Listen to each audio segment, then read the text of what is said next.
Mesdames, Messieurs, bonsoir. Dans l'actualité de ce 19h30, l'Agence nationale de normalisation, de métrologie et du contrôle qualité ANM organise un atelier de 2 jours à Abomey avec des acteurs importants dans le processus de normalisation au Bénin. Objectif, redynamiser les comités techniques sectoriels de normalisation. Vous suivrez le compte rendu dans un instant.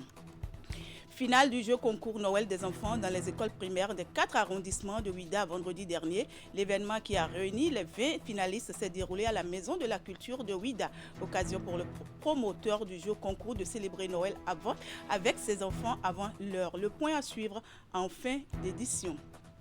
Et puis nous parlerons également de la 34e convention annuelle de la communauté Jamaat islamique Ahmadiyya qui se tient depuis vendredi dernier à Kétou. Au programme, des prières, des conférences pour prôner la paix et l'unité nationale. À nouveau, bonsoir et merci de nous rejoindre sur Canal 3 Bénin. Démarrons ce journal avec cette actualité sportive. La fête du football démarre ce soir avec la 35e édition de la Coupe d'Afrique des Nations CAN Maroc 2025. Le match d'ouverture oppose le Maroc, pays hôte, aux Comores. Coup d'envoi à 20h. On en vient à cet atelier qui regroupe des acteurs importants dans le processus de normalisation au Bénin. Invités par l'Agence nationale de normalisation, de métrologie et du contrôle qualité ANM, les participants sont réunis dans la ville d'Abomey pour quelques jours. La rencontre est organisée dans le cadre de la redynamisation des comités techniques sectoriels de normalisation. Imet Elena Moussou pour plus de détails. Les assises sont organisées sur initiative de l'Agence nationale de normalisation, de métrologie et contrôle qualité ANM. Elle réunit les membres des comités techniques sectoriels de normalisation. L'objectif visé est de les outiller sur les missions, rôles et responsabilités des 10 comités, puis le processus de normalisation. La normalisation occupe une place centrale et il faille que l'on redonne un nouveau souffle aux différents comités techniques qui regroupe toutes les expertises en mettant un accent particulier sur les profils des membres et nous en sommes là. Elle constitue un levier essentiel pour garantir la qualité et la sécurité des produits et services mis à la disposition des populations, renforcer la compétitivité des entreprises béninoises sur les marchés régionaux et internationaux, faciliter les échanges commerciaux, notamment dans le cadre de la zone de libre-échange continentale africaine, protéger l'environnement et promouvoir le développement durable. Et enfin, soutenir l'innovation technologique et industrielle qui se meut dans notre pays. Tout est une question de dynamisme et d'évolution progressive. Donc, faire un point, repartir sur de nouvelles bases avec de nouvelles orientations est toujours bien pour rehausser la qualité du travail qui se fait dans les structures, notamment à l'ANM. Les travaux lancés par le directeur général de l'ANM sont étalés sur 2 jours. En vue d'éclairer et de bien renseigner les participants, plusieurs présentations et communications ont été programmées. À l'occasion, ces derniers vont également procéder à l'adoption du règlement intérieur des comités techniques sectoriels de normalisation. Une messe d'action de grâce pour le Bénin et ses dirigeants. À l'occasion, des autorités politico-administratives se sont retrouvées à la cathédrale Notre-Dame de Miséricorde de Cotonou pour confier le pays à Dieu et exprimer leur soutien au chef de l'État, le président Patrice Talon, après le coup d'État déjoué du 7 décembre dernier. Le point dans ce compte rendu de Teddy Goudalo et Elvis Tonoukouen.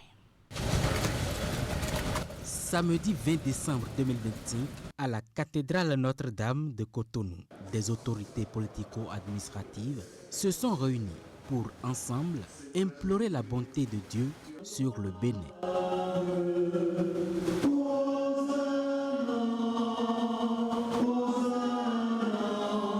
Il s'agit d'une messe d'action de grâce initiée en soutien au chef de l'État, le président Patrice Talon, à la suite de la mutinerie manquée du dimanche 7 décembre dernier. C'est au nom de foi, Monsieur Dieu, de toute bonté, Dieu qui a restauré son règne sur notre terre, que nous sommes venus aussi aujourd'hui à faire de nous donner aussi sa place, de nous donner son parcours, et que, animés de toutes ces grâces, nous puissions nous donner totalement à l'œuvre de transformation et de recouvrement de notre pays. La messe eucharistique est présidée par l'archevêque de Cotonou, Monseigneur Roger Humbedji. Les textes bibliques du jour mettent l'accent sur la confiance mutuelle, valeur essentielle appelée à renforcer la cohésion et l'unité du peuple béninois. La célébration a enregistré la présence de plusieurs membres du gouvernement, de maires, de préfets, ainsi que de nombreuses autres personnalités.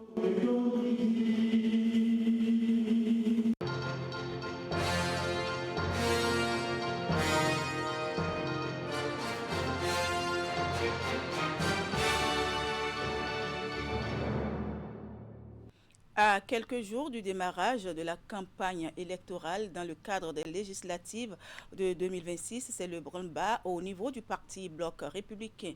Le parti du Cheval Blanc Cabré a organisé hier samedi à Abomey-Calavi un atelier de formation au profit de tous les candidats titulaires des coordonnateurs et rapporteurs de fédération. L'initiative vise à transmettre à ces derniers les outils nécessaires pour une victoire sans bavure au soir du 11 janvier 2026. Hugues Vignigbe et Rachidi Soubirou pour le compte rendu.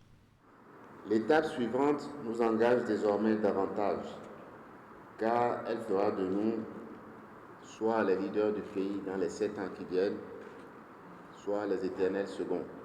Presque existentiel est le défi à relever par le Bloc républicain après l'étape du dépôt des dossiers de candidature pour les législatives de janvier 2026. C'est ce qui justifie cette rencontre qui mobilise les têtes de liste des 24 circonscriptions électorales, mais aussi les coordonnateurs et rapporteurs de fédération. Le présent atelier n'est donc pas une simple rencontre. Il est un moment de vérité, un temps de clarification et d'alignement. Il marque le passage de la désignation à l'action, de la mission individuelle à la responsabilité collective. Face à l'auguste Assemblée, le numéro 1 de la formation politique évoque les 3 valeurs qui doivent servir de guide à tous tout au long de la campagne électorale: l'unité, l'humilité et la discipline. Chers camarades, si le Bloc républicain veut gagner, et je crois que nous sommes ici réunis pour ça, il doit d'abord rester uni. L'unité n'est pas un slogan, c'est une exigence quotidienne. Nous avons besoin de l'humilité face à nos camarades policiers, et surtout ceux qui ne sont pas retenus et qui estiment parfois à bon droit qu'ils devraient être sur la liste. La discipline dans l'action sera aussi notre force. Discipline dans le discours, discipline sur le terrain. Le cadre général, les conditions de déroulement et le budget de la campagne électorale pour les élections générales de 2026 sont présentés en 3 différentes communications, lesquelles sont suivies d'échanges interactifs. Arrivé en 2e position lors des dernières législatives, le Bloc républicain ambitionne de s'imposer en 2026 comme le premier parti politique du Bénin. Au terme de l'atelier, quelques participants ont livré leurs impressions des stratégies à déployer sur le terrain aux principes clés sur lesquels l'accent a été mis par le président du parti. Ils ont exprimé de diverses manières leur satisfaction. On les écoute au micro de Hugues Vignigbe et Rachidi Soubirou. J'ai suivi cette formation avec attention parce que ça nous a donné beaucoup d'idées qu'on n'avait pas précédemment de comment nous organiser pour pouvoir gagner le terrain. Parce qu'en matière des élections, il y a beaucoup de dispositifs à prendre avec les coordonnateurs, les sous-sections, comment il faut travailler avec les gens, surveiller les bureaux de vote pour qu'il n'y ait pas de faute. C'est très important. Parce qu'il y a de nos candidats qui pensent qu'il faut juste voter, mettre dans l'urne et partir chez soi attendre les résultats. Traditionnellement, le parti Bloc républicain est un parti très organisé, avec une parfaite organisation des structures. Le président Abdoulaye Biotchane, dans son allocution d'ouverture, a mis un accent particulier sur la nécessité de travailler strictement dans le cadre des structures de base, dans la discipline, dans la cohésion, avec beaucoup d'humilité. Il a été formel là-dessus. Il a même répété. Donc, le candidat que nous sommes, le militant que nous sommes tous engagés devant ces directives qui ont été prises pour organiser la campagne électorale dans le cadre des élections générales de janvier 2026. Je pense que les responsables ici présents, de même que les candidats, ont été outillés sur la manière dont le Bloc républicain doit conduire la campagne, les différentes actions que nous devons mener et les stratégies qu'il faut pour gagner cette élection et imposer le Bloc républicain au plan national. Donc je voudrais saluer les responsables du parti pour cette initiative et insister sur la nécessité de nous mettre ensemble. L'humilité, la cohésion, la discipline. Ce sont ces mots que nous devons retenir. Humilité au niveau des candidats retenus. Ils doivent savoir que seul, ils ne peuvent pas faire le travail. Discipline au niveau des candidats qui ne sont pas retenus, des militaires qui ne sont pas retenus. Ils doivent savoir qu'il faut travailler pour quelqu'un avant qu'on ne vienne également travailler pour soi.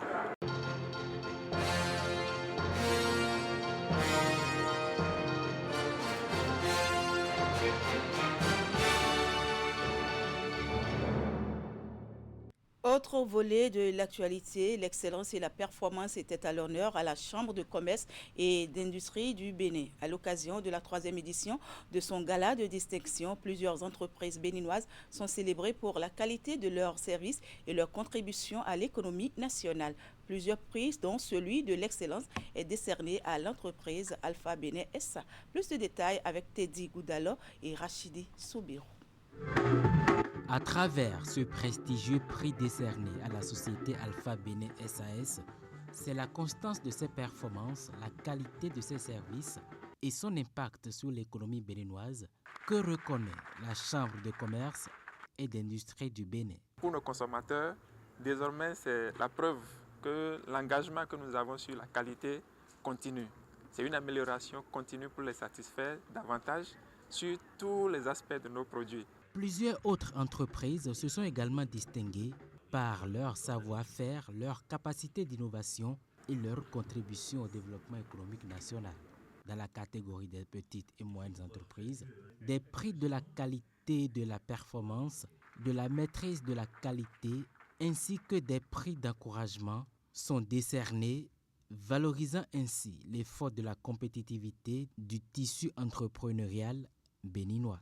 Nous avons reçu 21 entreprises qui ont souscrit au prix, mais sur les 21 entreprises, il y a 2 qui en réalité n'ont pas fini le processus de renseignement de la plateforme.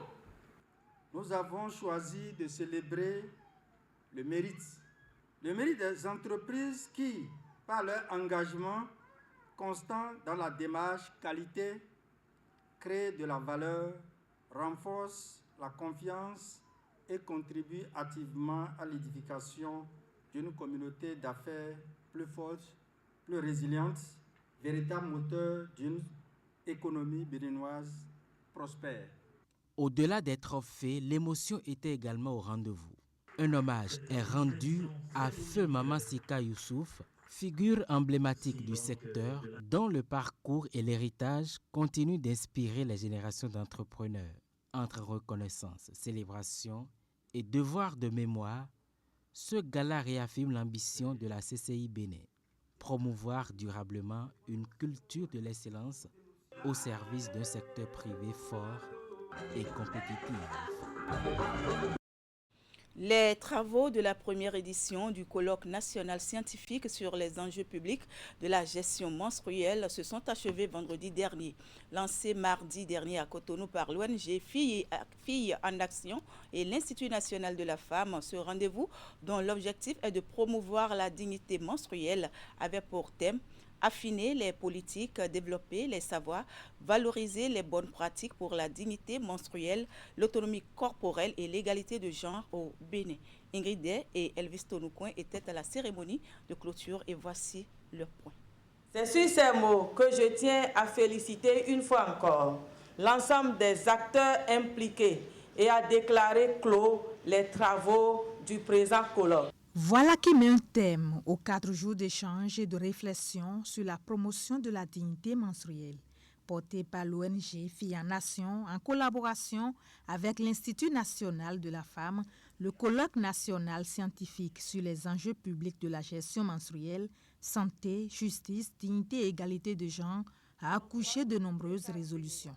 Il s'agit notamment d'intégrer explicitement la justice menstruelle dans les politiques nationales de santé, d'éducation, de protection sociale et de genre, de renforcer le cadre législatif et réglementaire afin de garantir la protection des droits liés à la menstruation, d'allouer des ressources budgétaires dédiées. Convaincu que la gestion menstruelle est un enjeu public transversal au croisement de la santé publique, de la justice sociale, de l'égalité de genre, nous déclarons notre engagement commun à promouvoir la dignité menstruelle comme pilier des politiques publiques en nous appuyant sur les principes de non-discrimination. Organisé autour du thème « Affiner les politiques », développer les savoirs, valoriser les bonnes pratiques pour la dignité menstruelle, l'autonomie corporelle et l'égalité de genre au Bénin, le rendez-vous a également permis de lever un coin de voile sur les différentes réformes entreprises par le gouvernement dans ce sens.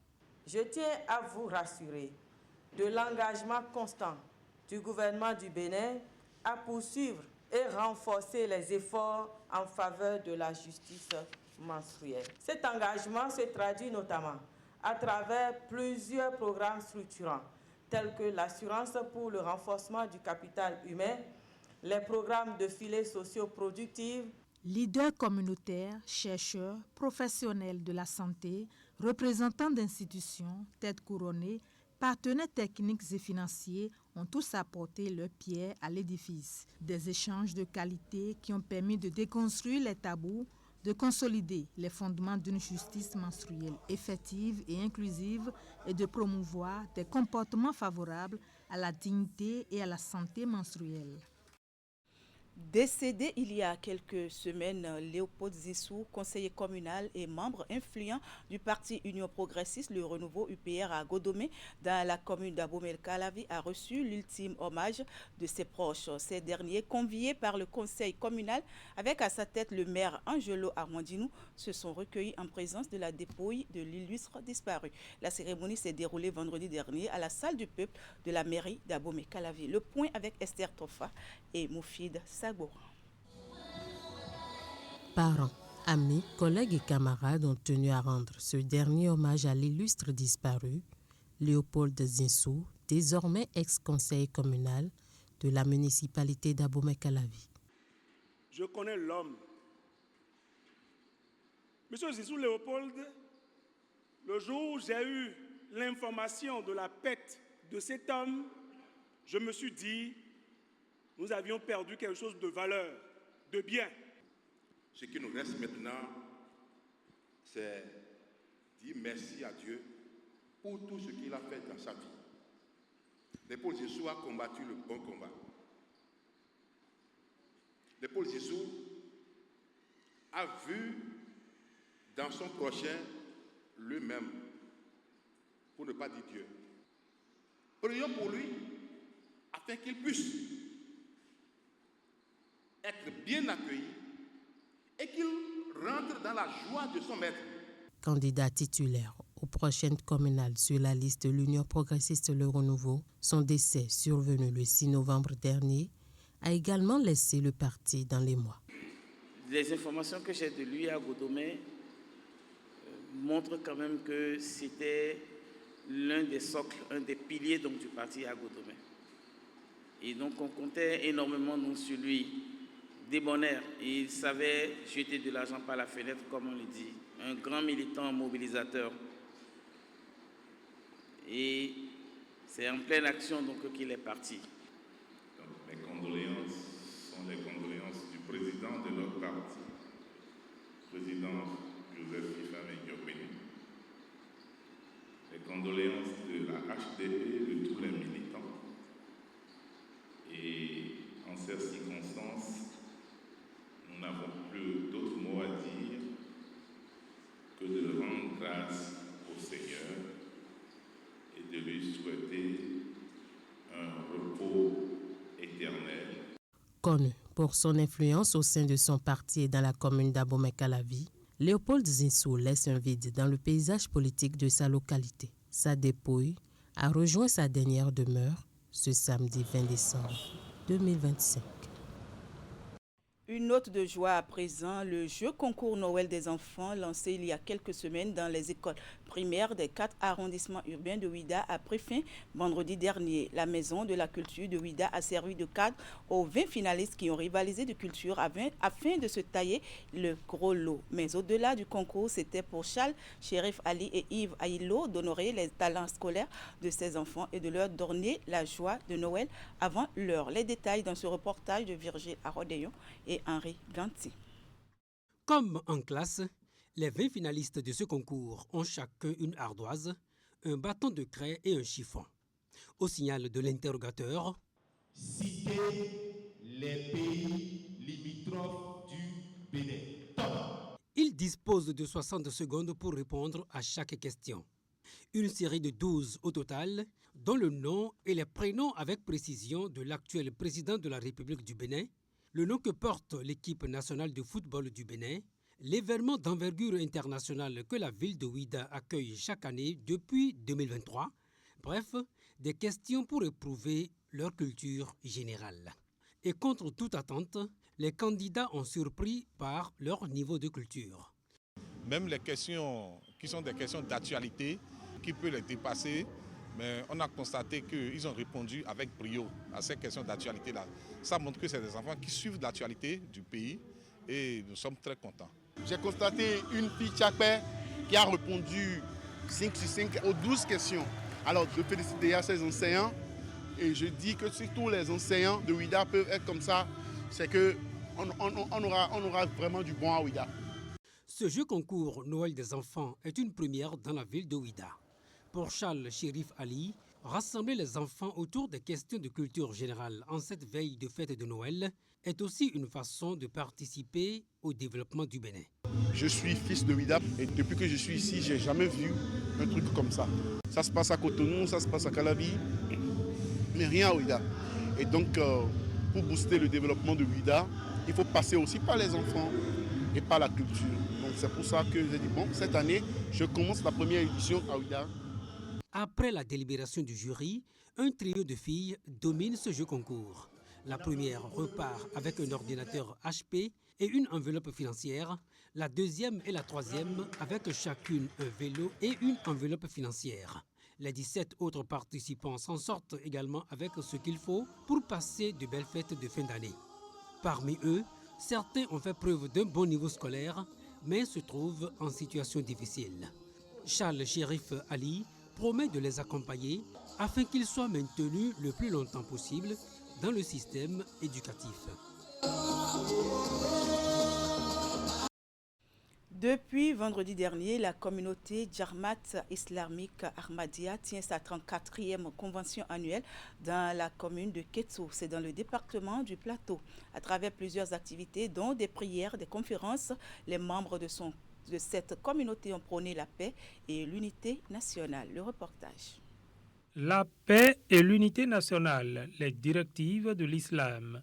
Tel est le thème autour duquel s'est ouverte à Kétou la 34e convention annuelle de la Djarmat islamique Ahmadiyya qui a mobilisé de nombreux fidèles et responsables religieux. S'appuyant sur les versets du Saint-Coran, le président de la Djarmat islamique Ahmadiyya du Bénin, Ami Lukman Bissiriou, a dans son exposé inaugural rappelé que la paix constitue une obligation spirituelle et un pilier de l'unité nationale. La paix et l'unité nationale sont deux concepts essentiels qui contribuent au développement et à la prospérité de toute nation. L'islam, en tant que religion universelle, nous propose des solutions aux problèmes de notre monde contemporain.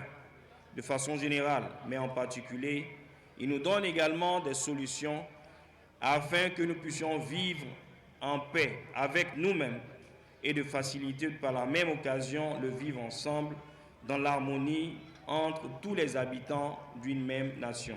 L'initiative de cette convention a été saluée par les autorités politico-administratives et les leaders religieux invités qui ont reconnu l'engagement constant de la communauté ahmadie en faveur du dialogue interreligieux et de la cohésion sociale. Qui dit unité nationale dit paix, tolérance et cohésion sociale. Promouvoir la paix, la tolérance et la cohésion sociale est une responsabilité collective. Elle incombe aux institutions, mais aussi à chaque citoyen. Il ne suffit pas de promouvoir l'amour, il faut la vivre. La Jamaat islamique Ahmadiyya a connu des persécutions à cause de leur franc-parler. La Jamaat islamique Ahmadiyya prêche le même Coran que prêchent d'autres musulmans. Mais ils le prêchent de la bonne manière, de par leur pratique quotidienne, et je vous bénis ce soir. Puisse cette rencontre constituer un cadre d'échange constructif et de contribution pertinente au service du Bénin uni, stable et en paix.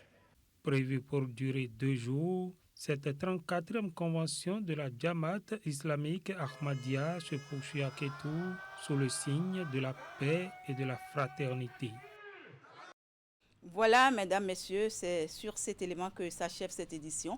Merci de l'avoir suivi et merci également à toute l'équipe de préparation, de réalisation et de diffusion. Avant de vous quitter, je rappelle cette actualité sportive. La fête du football démarre ce soir avec la 35e édition de la Coupe d'Afrique des Nations CAN Maroc 2025. Le match d'ouverture oppose le Maroc, pays hôte, aux Comores. Coup d'envoi à 20h. Bonne compétition à toutes les équipes participantes. Je vous souhaite une très belle soirée et un excellent début de semaine en compagnie des programmes de Canal 3 Bénin. À bientôt.